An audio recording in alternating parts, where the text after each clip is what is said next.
You can listen to the Canadian Gothic early and ad-free on Amazon Music. Include it with Prime.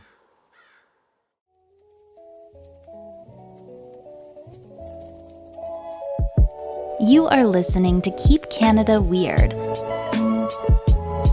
Handsome Aaron Airport. It's episode 185 of Keep Canada Weird, a weekly series in which you and I review, round up, gawk at, roll our eyes at all the unique and offbeat stories that played out across this great nation over the past week. But before we get to this week's stories, let me ask you, how are you doing on scenic Cape Breton Island? Yes, it's very scenic here. It's very colorful. The leaves are beautiful. A lot of them have fallen off the trees now, but there's still a lot still up on the trees that are decorating the skies as you look up, and breathing in the smell of the dead leaves is always a nice, pleasant feeling in fall. I do. I love fall, but it's so fleeting. It's so short. Yeah. And I will say for the listeners, for all the members of the Keep Canada Weird Army, if you're unfamiliar with Cape Breton Island, it is easily the most beautiful place on planet Earth. And when you take that beauty and you multiply it by a factor of fall colors, it truly is something special for 2 or 3 weeks. It truly is. And I went for a nice fall walk today around the lake near me. And there's a nice trail that circles it. So I like to take my walks. But it's getting very dark early now. So I'm finding about halfway through my walk around the lake, it's getting pretty dark and hard to see and scary. But I do have my stick with me in case I encounter the animal uprising. So I am prepared, but it has been, if you don't mind me saying and continuing on here. Just go and go. Yeah. Do you mind? I'm going to riff on you here. Just riff on fall. But it's been a busy week because I'm gearing up for another improv show this weekend. Okay. I know you like to plug special events. Tell us about this improv thing. And say if for whatever reason I wanted to go, how could I get tickets? Yeah, sure. So it's an improv show we're doing as part of a fundraiser for the Cape Breton Comedy Festival. So there'll be several comedians on the card, as well as us doing a, about 30, 35-minute improv set. And it's going to be at the Red Barn in Sydney River in Cape Breton, Nova Scotia. And if you're interested in tickets, it's this weekend, Saturday night. That's the 25th, I believe, of October. And you can get tickets on the Instagram page of the Cape Breton Comedy Fest. There's a link there to get tickets, or their Facebook page. You can go there to get tickets. Or you can get tickets right at the door. I would go if I was down in Cape Breton. I won't be there, but I encourage anyone who likes improv comedy to check it out. Yeah, sounds good. If any listeners show up, I'll be happy to interact with you. Interact. Okay. Hey, how you doing? Thanks for coming out. What's your social insurance number? We have something we do at the beginning of every episode before we introduce the stories. It's the unveiling of our special drinks. But before we do, I want to play a bit of voicemail specific to the special drink segment and accusing us of being soda influencers. Listen to what Kristen has to say. Hey, Jordan and Aaron. My name is Kristen from Michigan. I was calling to let you know that I think you guys might be soda influencers now because of your special drink that you have at the beginning of every Keep Canada Weird episode. Well, you have been speaking quite a lot about Cove soda. I didn't believe you when you said that, Jordan, that you were able to procure some from Target when you were visiting the States. I went online and had some delivered with my groceries, and wow, they're really great. And I was thinking that you should consider a brand sponsorship with Cove, because you've brought this wonderful delight to my doorstep, and I think that, the world's your oyster. So maybe if you get another intern, maybe, Jordan, maybe that's something that they can do the groundwork on. I think that's a great idea. If we ever get another intern, rather than getting them to listen to all 185 episodes of Keep Canada Weird and find all the times listeners offended you, I could seek them on exploring brand sponsorships as maybe a better use of everybody's time. Mm-hmm. Yeah. So is this a good opportunity for us to unveil our special drinks this evening? Yeah. In line with what she had to say, I don't really have that special of a drink tonight. I'll go first. I have a LaCroix, which are like carbonated water Is that a special drink? That's special. Yeah, that's very special. I didn't really sell it because I'm not crazy about these. And I do prefer Cove. I wanted to play that voicemail at the beginning because I could be having a Cove soda right now, which I'd like much more. And I want to give you credit for turning us on to Cove because you turned me onto it. And now it's like your influence, you are the soda influencer, has spread all the way down to the United States. Yeah. Well, guess what? I have a special drink tonight, and Lay it it's on a me. Cove soda. Are you kidding me? I kid you not. Yeah. That is- And that- guess what flavor? I could never. They have so many. Raisin. What? I didn't know they. Okay, grape. Yeah. I don't even want to open that door of grape raisin. But is this like a natural thing? Did you just happen to have a grape Cove soda? They call it the stars aligning. It's an eclipse, a pop podcast eclipse. Total eclipse of the heart. Wow. And yeah, I bought this Cove soda about 4 or 5 days ago, and I bought it actually for when we were going to record our mailbag.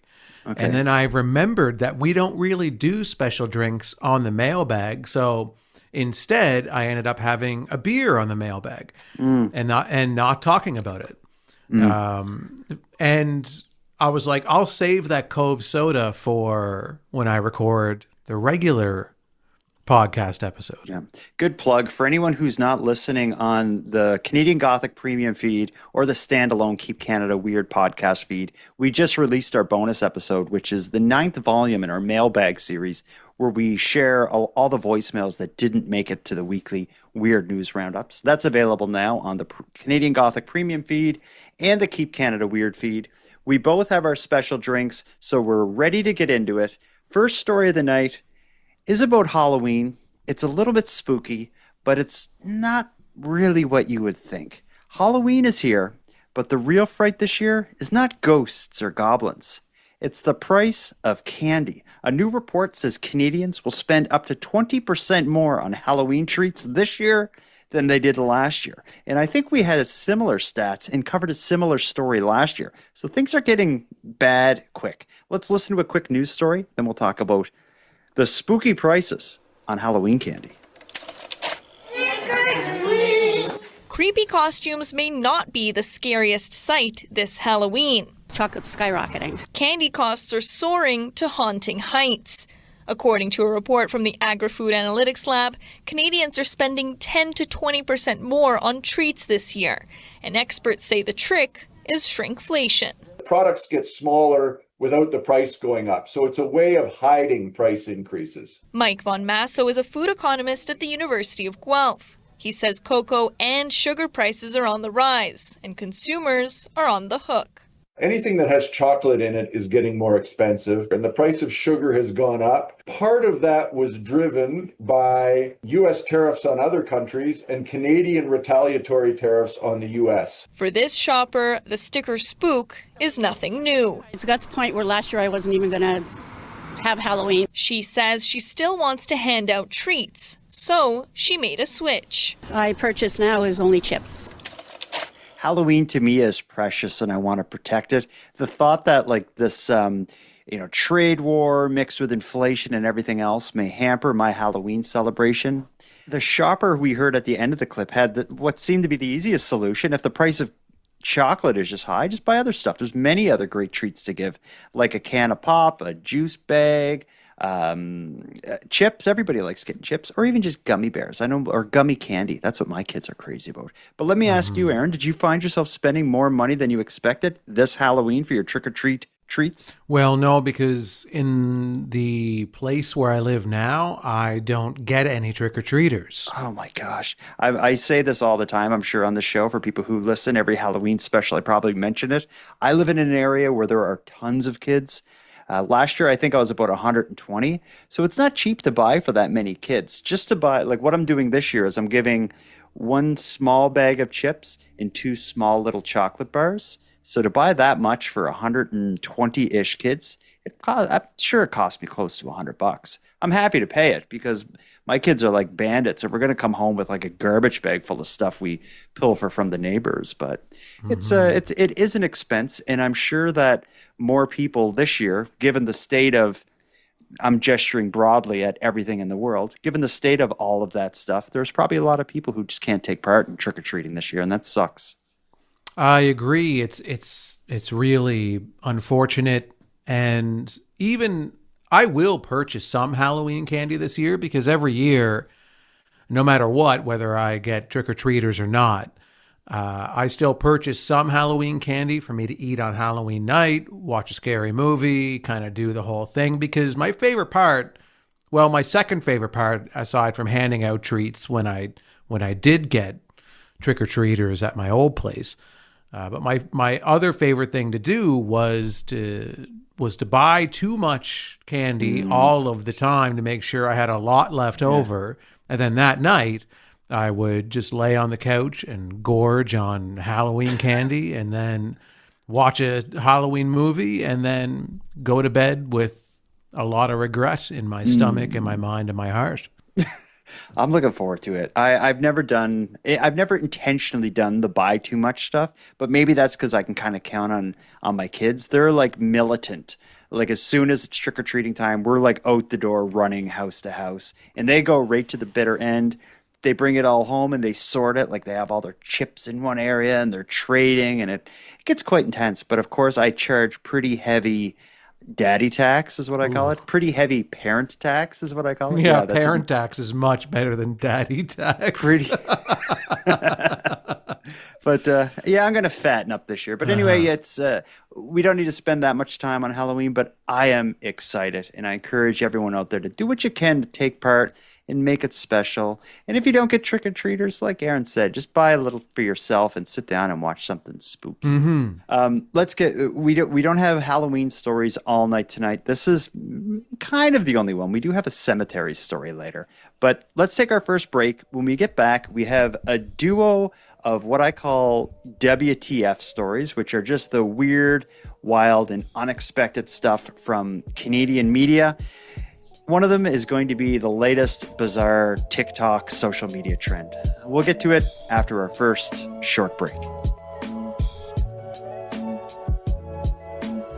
Handsome Aaron Airport. They've done it again. Who are they? People that use social media. And what is it? The latest weird social media trend. Listen to this. A new TikTok trend called the pisser has begun to spread its way from the United States into Canada, and it's as strange as it sounds. Teens, presumably, are filming themselves urinating or pretending to urinate on school property, then posting the clips anonymously with eerie audio from the TV show Dexter. Here's the story of the pisser TikTok trend. This odd trend is hitting close to home. Multiple schools, multiple videos posted to social media, and in some cases with thousands of views. Now, I want to be transparent. It is not clear if these TikTokers are actually urinating. So we are going to show you the videos in their entirety. We are just blurring out the names of the accounts and also the profile pictures in an effort to not promote this type of activity any further. So here are some examples of these videos. This video actually places the location. It also goes on to show the high school sign. And here's one from Hempfield High School. Again, another case of the sports fields getting targeted. Now, this is just a few of the videos posted. Here is also a list of the locations hit by some of these TikTok accounts. Now, I did reach out to multiple police departments and school districts about these videos. They are aware of this, quote, unfortunate situation. I asked even if these account users are not actually urinating, if there are issues of trespassing. We will continue to stay on top of this story and let you know if we hear anything back. I think that news broadcaster took that story way more seriously than they needed to, but I do enjoy it. One thing that didn't really come across in the audio is what the videos actually show. So these accounts are popping up all over the place in Halifax, Ryan. There's a popular one, the Dalhousie pisser. Yeah, that's the one I saw. And the way the videos are shot is they're from point of view. Like imagine the person's holding their phone right in front of their face. They're pointing the camera at whatever the sign for a school or whatever it is, and you don't see their private parts or anything. You just see like a thin stream of water coming from behind the camera and hitting the sign, set to this kind of creepy music. And then there's usually a caption about like, well, I'm going to strike again and you'll never know where, something like that. But I'm assuming, like when I saw these videos going around all the various pisser accounts, I just assumed it's someone with a water bottle, like just spraying water from behind camera. I didn't think anyone thought they were actually urinating, but this reporter, like they got the police involved in everything. They had a map on the screen of all the places where these accounts are based. Yeah, it certainly is a waste of any professional's time to be looking into this, to be trying to prosecute these individuals when, yeah, it's just water bottles for the most part, I assume. Even if it was urine. Even if it was, like, yeah, like if they were pooping, then yes, they must be apprehended, arrested, sentenced to life. And the urine, you would still step in it, but it's a different beast altogether. Yeah. You're not scraping it off with a toothbrush off of your shoe like you would have to do with any kind of, defecation material from a beast. Don't give an idea to whoever wants to take the next step in this trend. But I fear what the next step is. The person who wants to be the most popular pisser account will do some bizarre stunt to try to, get attention. As it stands right now, I think this is pretty safe. Compared to some of the other trends we've talked about, yeah, this is much better. I agree. This is a healthy, wholesome, wonderful artistic expression of the youth, when oftentimes they are doing things that are quite negative towards society, but I find this to be positive. Let's hear about another bizarre story. This one is not a TikTok trend, but it does come out of Halifax. This is just a short and sweet one, but something happened just over the past few days that we need to talk about and possibly speculate on. In Halifax, an early morning emergency call turned into a different kind of chaos when a woman allegedly stole a fire truck right off the street while firefighters were responding to the alarm. Here's the story of the fire truck joyride in Halifax. A bizarre incident this morning in Halifax has led to 7 charges being laid against a Halifax woman. Halifax Fire were responding to an alarm at a building when they say a woman got into a fire emergency truck and drove away. Police found the truck about 20 minutes later. Then 28-year-old Julia Alvina King was arrested in connection with the incident. She's appearing in court facing 7 counts, including mischief, theft, and assaulting a peace officer. No one was hurt and no damage was done to any property. Of all things, a fire truck. I didn't think it would be that easy to drive one of these, but apparently it is, because this maniac was able to just hop in and go. I'm actually, as I say that, I'm surprised if it's that easy, I'm surprised it doesn't happen more often, because they're always left running at scenes of incidents. But I would assume, and when I read this story, I was like, isn't it hard to drive a fire truck? Like, can you just jump in and know what to do? I would have thought it was like almost like a car had a baby with a plane. As far as operating, like there would be more controls and buttons, but maybe the fundamentals are the same. Like gas, brake, the wheel, and something to put it in gear. Like all those other complicated controls are probably more for the fire truck exclusive components. But apparently it was outright. I still think for this individual to have gotten as far as they did, because even if there's gear shifting involved, like I don't know how to drive standard, so I wouldn't know what to do. I don't think they got very far away though. What I was like more curious about in this story is how did they happen upon the scene? Because there's this situation I envision where there's an alarm going off in an apartment building. Someone is having a weird time up in their unit. Maybe they've smoked marijuana for the first time.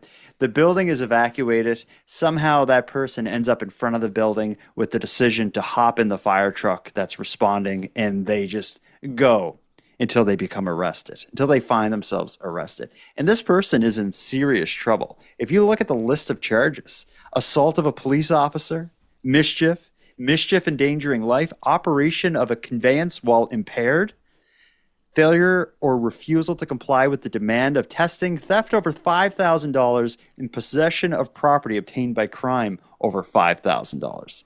What was her plan with the vehicle, do you think? I think the type of person that takes the opportunity to jump in a fire truck and go isn't planning. Like, they're not thinking a quarter of a second ahead of what they're doing. I think there was absolutely no plan here. This was pure chaos. I think her story will be told one day in a book, in a movie, and any other kind of way that you could tell a story. I don't know. I don't know if I stole a fire truck is enough to carry a book. I think a children's story it could be, like maybe a 12-pager with some big pictures. Yeah. I stole a fire truck by crazy woman. Yeah, the part where she explains like impairment and assaulting a police officer will be cool to read in the context of a children's book. Yeah. One day, walking to the liquor store, I became very frustrated about how long the liquor store was away from where I was. Then I happened upon a fire truck. Yeah, that's the end. Yeah, the rest of the stuff's not really fit for it, so that is probably a good spot to end it. People pretending to pee on TikTok.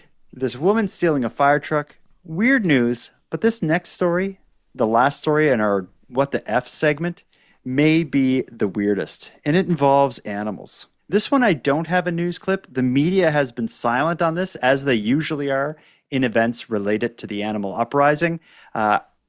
Think we could call upon the newsboy? Is that appropriate?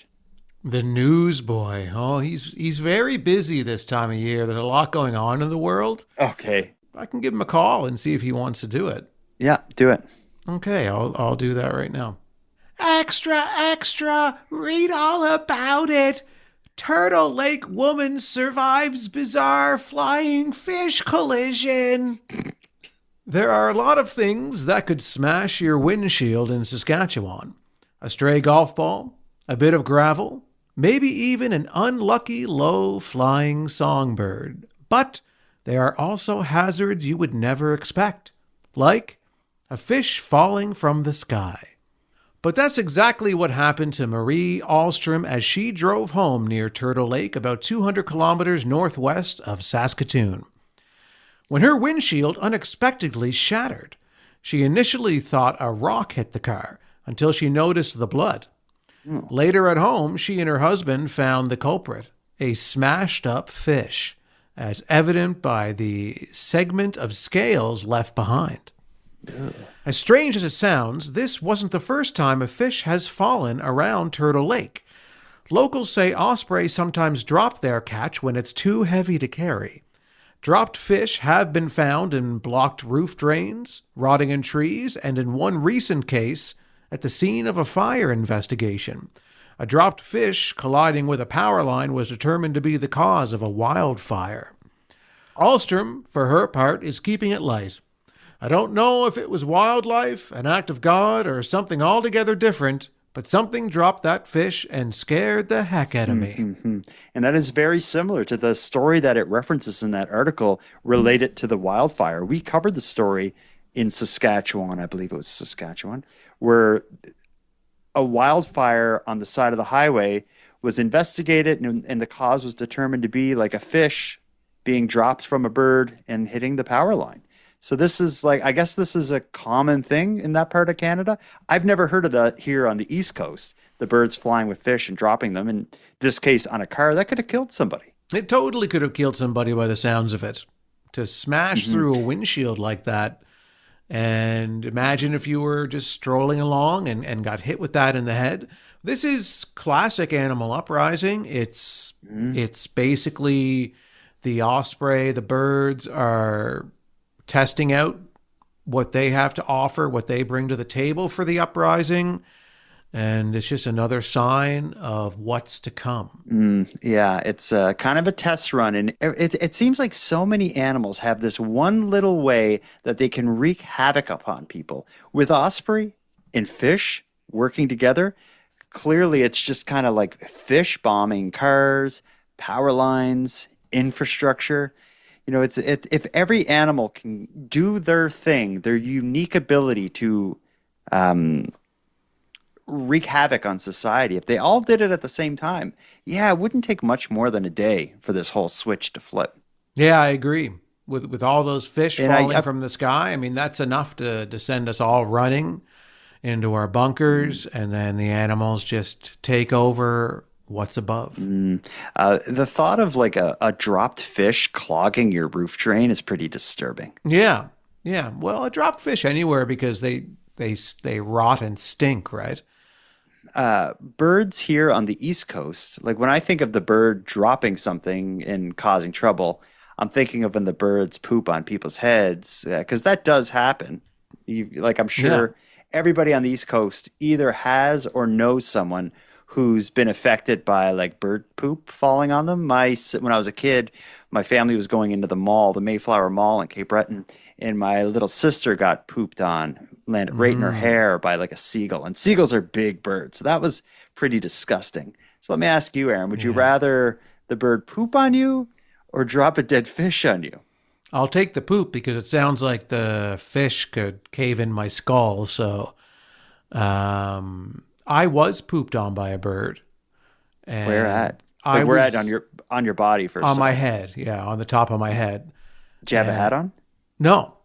And I was walking with my partner at the time, but we had just started dating, and we were walking to her place where she lived with her parents. Oh. And this was like maybe the second or third time I was meeting her parents, and I got pooped on in the head and then had to immediately use their bathroom to wash the poop off. Okay. Well, it'll lighten the mood, I'm sure. That bird may have done a little bit of a favor. Could have been worse. Yeah. Could have been or worse. They could have been accurate with their original assessment of me being a shithead. Good point. Let's take our final break of the night. When we get back, we have a couple more stories. We've just talked about the animal uprising. We're going to get into the puberty problem as we get going here. And we're also going to talk about some madness happening at a graveyard in Moncton, New Brunswick, after this short break.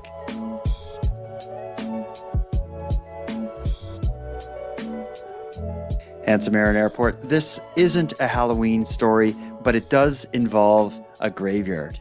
An ancient, historic, damp, and dark graveyard.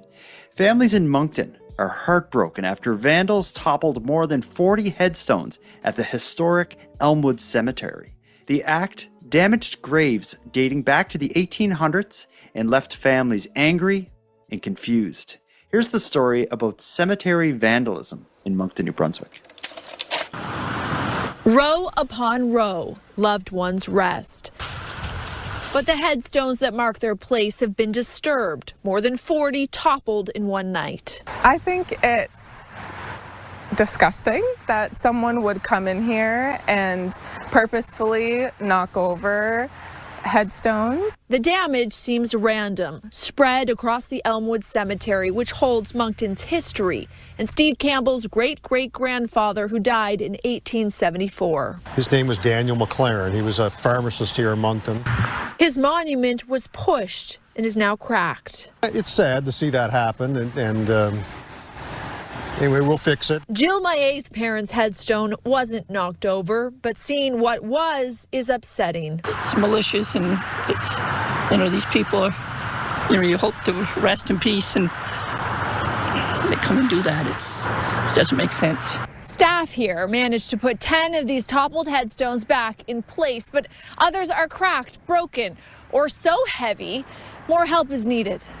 A crane will have to be brought in as police investigate who caused this. Staff are receiving offers to help fix it. I'm hopeful that we can get most all of these back to where they should be before the snow flies.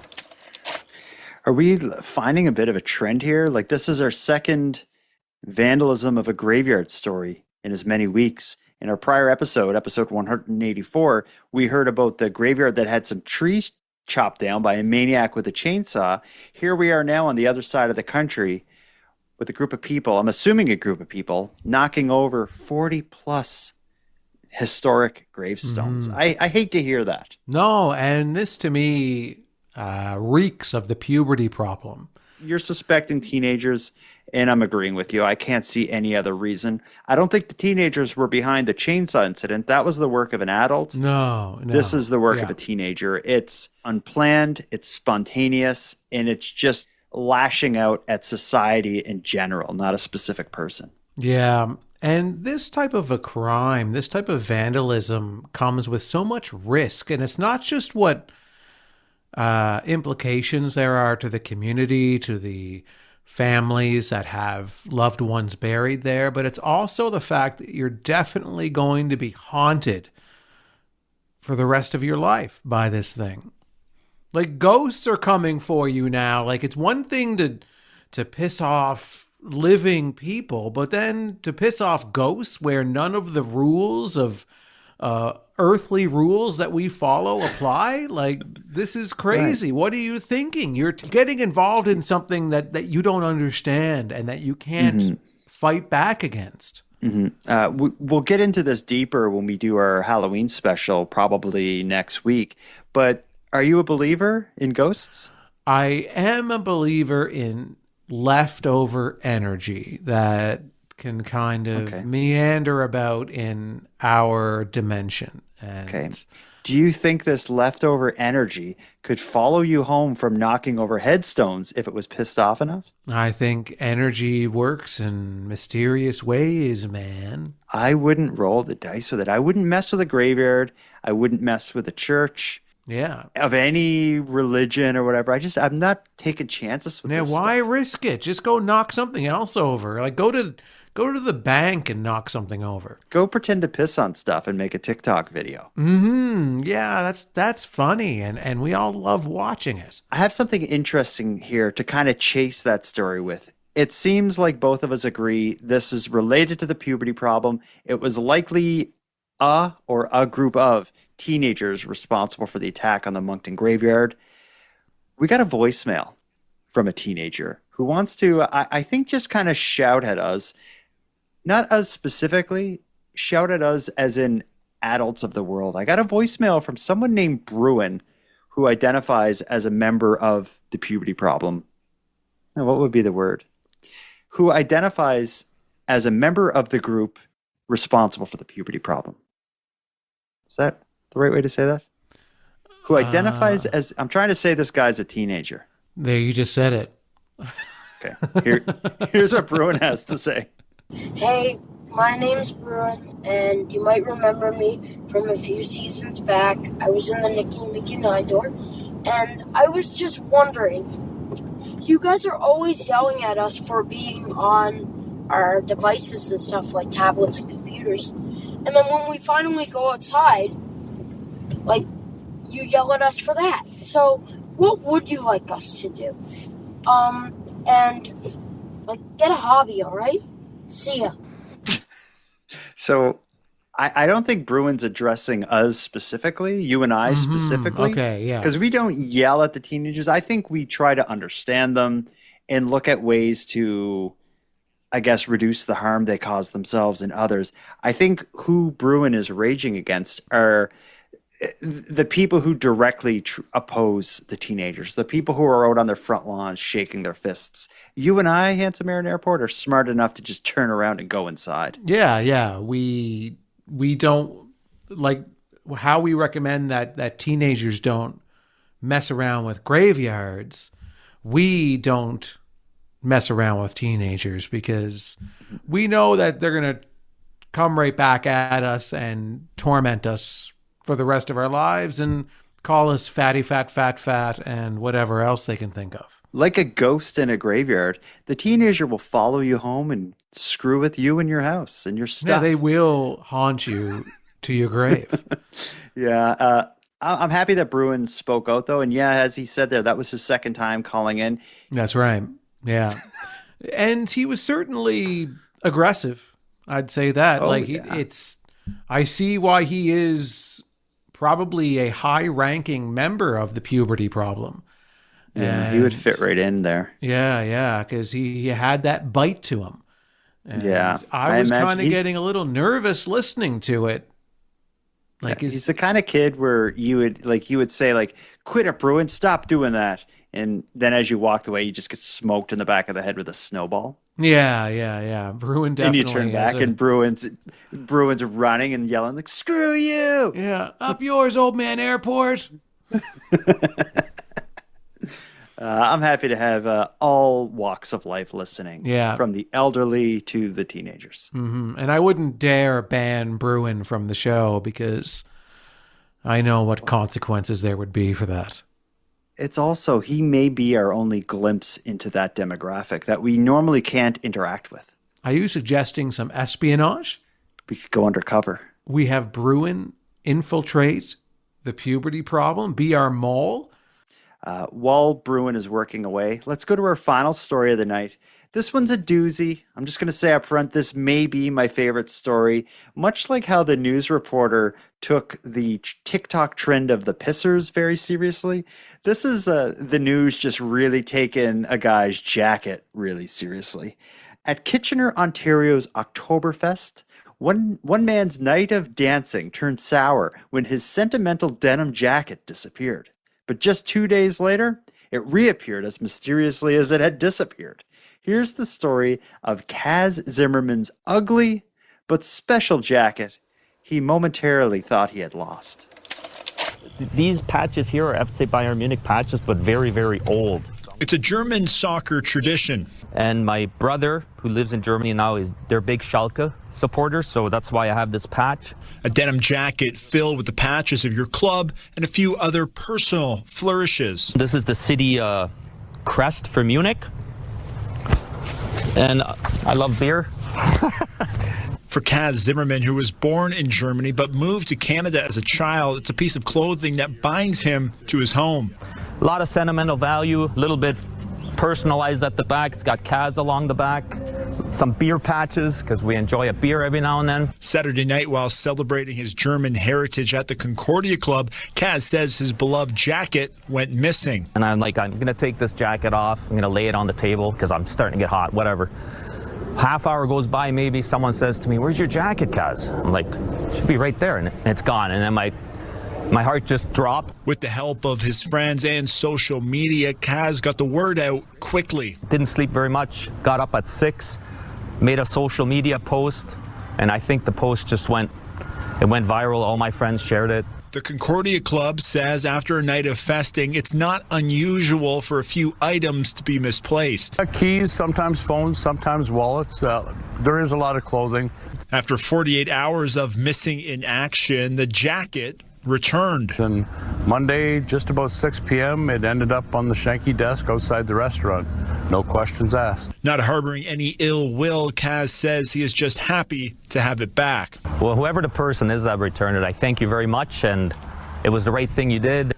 If you ever want to come see me, I'll buy you a beer for returning it. I appreciate that a lot. I've never seen someone so happy to just talk about their really ugly jacket on the news. I don't find this jacket ugly. I really like this jacket. Do you? Describe it for people who can't see. Well, it's a denim jacket, like a dark blue denim jacket covered in different patches of all shapes and sizes. Yeah, different labels, different patches. It's really cool. I like it. And if I wore a similar one, I wouldn't want as many patches as he has, but certainly I like a denim jacket that has some patches on the arm and a few on the back, and then maybe 2 or 3 on the front. But this guy is covered, his jacket and patches. You can hardly see the denim underneath. So this jacket goes missing for 2 days, and then it's returned to the bar anonymously, it seems. Why would someone take it? It's such a personal thing. This jacket would be hideous on anyone that isn't connected to the patches, though, right? These aren't. It's not like he has patches of a couple popular bands or something like that. It's almost like this guy's diary or personal history. Yeah, but it makes it unique, though. If I saw that jacket in a thrift store, I'd buy it. I'm like, this is a really cool jacket. I wouldn't wear it all the time, but every now and then I would wear it, and it just looks unique. You can tell it has a story. You can tell it has personality. Yeah. Someone must have intentionally took it because you would never miss. It's so unique. Someone would never, even if inebriated on alcohol, no one would be like, "Oh, this is my regular jacket." Like it's so unique that someone probably saw it and saw how unique it was and thought it funny to just like put it on and leave with it or something. And maybe when they got home and sobered up and saw this social media post going around about this man's missing jacket, they decided to return it. And that was the right thing to do. Mm-hmm. And the man really likes his beer. So he's got Oh, all the yeah. different beer label patches on the jacket. He's got a patch that says "I love beer," and Literally the words "I love literally beer." the words "I love beer" as a patch on his jacket. And he even offered a beer to the person who found the jacket. And he lost it while And he drinking at a lost bar. it while drinking beer. I think beer is the real root cause here of the of a lot of the story. Yeah. What about as far as just like media criticism? Is it still an interesting story to air on the news with the jacket having been found? Like, to cover a missing jacket that's personal is one thing, but to cover the story of the jacket being lost and found, I think all at once. I think it would be better if they covered it as lost and then did a follow-up story after it was found. Then that would be the next very day. exciting. Yeah, and they'd for sure take credit for it too. Of course they would. It's kind of like we talk about a lot of these consumer complaint stories where by the time the complaint goes to air on the news, they've already, like the news has already reached out to the company and reached some kind of settlement. This company agrees to accept the return or something, but they don't tell you that till the end of the news story. Mm-hmm. Yeah. Either way, I enjoy this story and it fits in great on Keep Canada Weird. I like a slow news story. This is certainly one. It's the kind of story where a post is like going viral locally and it gets to the point where the local news just has to talk about it, even if it is just some guy's lost and found jacket. Well, it's found now, so that's... Yeah. It's a feel-good story, would you say? Like, he seems happy at the end. Yeah, feels great. I love it. I've got the tingles. You got the tingles. Well, that's a perfect time for me to air our final voicemail of the night. You got the tingles. You're feeling good. You're probably feeling like maybe, to play a pun off that story, you're probably feeling like patching something up. I want to play you a voicemail a listener sent in related to the many people you've banned over the last several weeks who sent in voicemails that you weren't happy with. Now, I'm going out on a bit of a limb to even play this voicemail because it does come from one of the listeners that you actually banned. But I'm going to make the executive decision here to play this voicemail because I think it's the right thing to do, just like I think the person who returned that jacket did the right thing. A listener named Carolyn, she called in before thinking that you wouldn't have the guts to ban an older woman. You did, but now Carolyn's getting second thoughts about the whole thing, and she hopes you'll think it over as well. Here's what Carolyn had to say. Hi, it's Carolyn here. I was banned a couple of weeks ago, like seriously banned, and by Handsome Air and Airport, and I don't like it. I don't like not being part of your community. So I was wondering if you would reconsider the ban, reverse the ban, and really not just for me, but in light of the situation that's kind of worldwide right now, all the negativity, I thought maybe you could grant amnesty to all of those who have been banned, and then we can put this to bed. Let me know what you think, and keep Canada weird, guys. Love your show. Bye. Did I do the right thing airing that? It's a contraband voicemail, we'll call it. Yeah. So here's what I think is happening. So as we've spoken openly on this show about in terms of the banning, and my theory has always been from the original banning of Norm from Vegas, is that it unlocked and unleashed this banning fetish from our listeners. Mm-hmm. Many listeners who have started to call in after I banned Norm and Jeremy, they wanted to get banned as well. Mm-hmm. And Carolyn being one of them. Mm-hmm.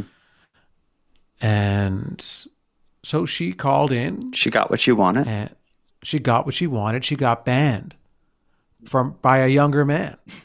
And she loved it. And now, once you get banned, you can't get banned again, right? Mm-hmm. So what does she do? She sends in another voicemail, hoping that we'll air it so that she can then get banned again by a younger man. The only way to get banned twice is if you get unbanned and banned again. But it's kind of like a win-win from her, because even if you turn her down now, that's probably about as close as she's going to get to getting banned again. Mm-hmm. So we need to then question, I think, is this a sincere request for amnesty, or is it just a banning pervert trying to get banned again? I think it's a banning perversion, and which I think is fine. I think it's a healthy kink. I don't think I'm not kink shaming. I don't think there's anything wrong with it. In fact, I participate in it myself by being the one who bans. Mm-hmm. And I think it's fine. I think it's nothing to be ashamed of. And I think that I think the thing to do here is to unban her right now. We've listened to her voicemail. She's officially unbanned, back in the community. And then now what I'm going to do is ban her again. Oh, gosh. So, Carolyn, you're banned. Never come back. Ever, ever again. You're banned for life. Wow. I didn't see that coming. I thought by timing that voicemail and airing it after the ugly sweater thing, which I knew would soften you up, I thought I was giving her a good shot. I'm sorry, Carolyn. I can honestly say I went to bat for her. It didn't work out. No, it did work out. She's getting what she wants. She wanted to be banned again. She's banned again. Yeah, I guess. I just maybe the word amnesty and this thought of like just turning over a new leaf, making everything positive, getting everyone unbanned. I thought that was the right thing, but maybe this is positive. It's what they want. They want to be banned. They want to be banned multiple times. Mm-hmm. Okay. Well, there you go. I guess everyone got what they wanted tonight. And with that said, we can probably start to put a bow on this thing. We've talked about the spooky candy prices, the pissers on TikTok, the firetruck joyride, this guy's ugly sweater, the graveyard in Moncton. We've covered the gamut. Is there anything else you want to say or do before we put our bow on this? Let's just say goodbye. Handsome Aaron Airport. Until next time. Jordan Bus Stop Backhoe Bonaparte. Until next time. Looking at the video of that guy's jacket, Kaz's jacket, I think the patches are overkill, but I do love the jean jacket look. And I've just made it my mission to find a jean jacket that I can make my own. But I'm just going to have like a pretty subtle, just like 1 or 2 patches when all is said and done. And Jordan, until next time, I really think that the patches are a great metaphor for a life lived, where many mistakes have been made, where a patch is required to patch up that mistake, to fix it, and to move forward.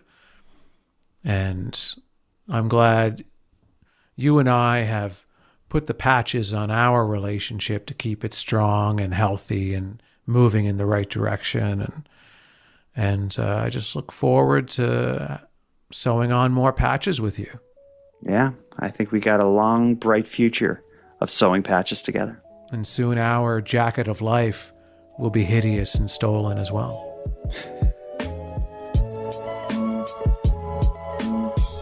I want to thank you for helping Aaron and I fulfill our mission to keep Canada weird. Now, if any one of you listening want to get more involved in what we're doing, we need all the correspondence we can get. So if something weird happens in your area, or if you have any thoughts on anything we discussed tonight, let us know about it. The best way to reach us is by using the voice recorder that can be found at thecanadiangothic.com/contact. Now, I'm going to start wrapping up the episode, but before we part, let us thank a few people. First of all, Aaron and I want to give a big thank you to all the correspondents who contributed to this episode. If your voice message was aired on the show, go back to thecanadiangothic.com/contact and fill out the form to claim your swag pack and Keep Canada Weird badge. We'll happily get it right out to you.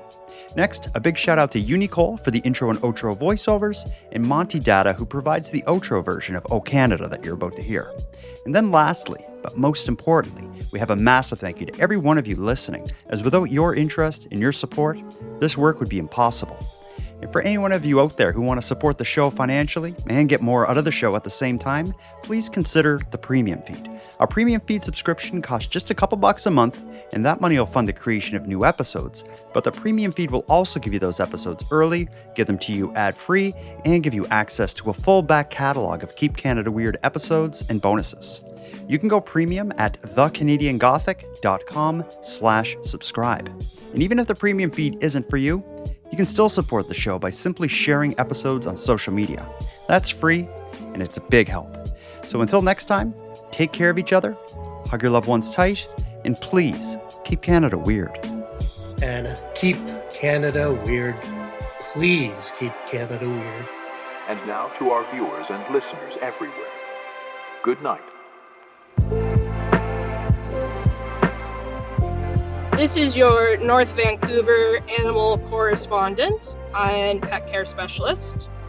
And I'm listening to your most recent episode where Aaron gives Jordan crap for saying that Penny is the cutest dog or Canada's sweetheart. And I think he's absolutely wrong. As someone who works in pet care full time, I meet a lot of pets.